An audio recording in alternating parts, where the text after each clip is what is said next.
Hello friends, இன்றைக்கி நம்ம என்ன பார்க்க போகிறோம்னா ஒரு சொதப்பின ஃபுட்டை வந்து திருப்பி உயிர் கொடுத்து எழுப்ப போகிறோம். அது என்னென்னு பார்த்தீங்கன்னா அதிரசம். சூப்பராக செய்கிறவங்களுக்கு கூட சம்டைம்ஸில் இந்த மிஸ்டேக்ஸ் வரதாங்க செய்யும். அதெல்லாம் தப்பே இல்லை. பட் அந்த மிஸ்டேக்கை எப்படி நம்ம கரெக்ட் பண்ணுறோன்றதுல தான் டேலண்ட் இருக்குது. அதுக்கான டிப்ஸை நான் இப்போ கொடுக்குறேன். அது மட்டும் இல்லாமல் இந்த அதிரசமாக பர்ஃபெக்டாகவும் நான் போட்டிருக்கேன். அது மட்டும் இல்லாமல் இன்ஸ்டண்ட்டாகவும் போட்டிருக்கேன். 2 வீடியோ போட்டிருக்கேன். அதையும் போய் மறக்காமல் பாருங்கள். இப்போ இந்த அதிரசமாகவும் வந்து ரொம்ப கெட்டியாகிடுச்சு. அதுக்காக நான் என்ன பண்ணேன்னா ஒரு இட்லி பாத்திரத்தில் எண்ணெய் தடவிட்டு இந்த மாதிரி நம்ம கொழுக்கட்டை வேக வைப்போம்ல அந்த மாதிரி உருண்டையாக பிடிச்சி எண்ணெய் தடவின பாத்திரத்தில் வச்சு 10 to 15 மினிட்ஸில் எடுத்துட்டேன்.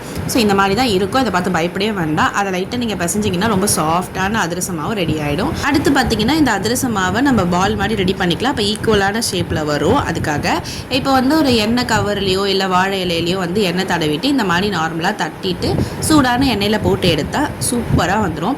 ட்ரெடிஷ்னல் அதிரசம் மாதிரி வருமானு கேட்டால் இல்லைங்க. ஆனால் நம்ம பண்ண மிஸ்டேக்கை வந்து கரெக்ட் பண்ணுறதுக்கு தான் இந்த மெத்தட். பட் ஆனால் சாப்பிட்றதுக்கு நல்லாவே இருக்கும். நல்லா இல்லாமலாம் இருக்காது, சூப்பராகவே இருக்கும். இதில் எந்த ஒரு குறையும் இருக்காது. இப்போது நம்ம எடுத்தாச்சு பாருங்கள், எவ்வளோ அழகாக புசு புசுன்னு வந்திருக்கு. இதை லைட்டாக இந்த மாதிரி ப்ரெஸ் பண்ணால் அதில் இருக்க எக்ஸ்ட்ரா ஆயிலெலாம் வெளியில் வந்துடும். அடுத்தடுத்து நான் போட்ட பிறகு நார்மலாக நம்ம ட்ரெடிஷ்னலாக எப்படி செய்வோமோ அதே மாதிரி புசு புசுன்னு சூப்பராக வந்துச்சுங்க. நீங்களும் இந்த மாதிரி மெத்தடை ஃபாலோ பண்ணுங்கள். ஒருவேளை உங்களுக்கு தப்பாக வந்துருச்சுன்னா அதை தூக்கி போடாமல் வேஸ்ட் பண்ணாமல் நம்ம செஞ்சு சாப்பிட்லாம். நான் வெல்லம்லேயும் ட்ரை பண்ணியிருந்தேன். பட் அதை நான் போட மறந்துட்டேன். அதனால தான் இப்போ உங்களுக்கு சக்கரை அதிரசம் காட்டியிருக்கேன்.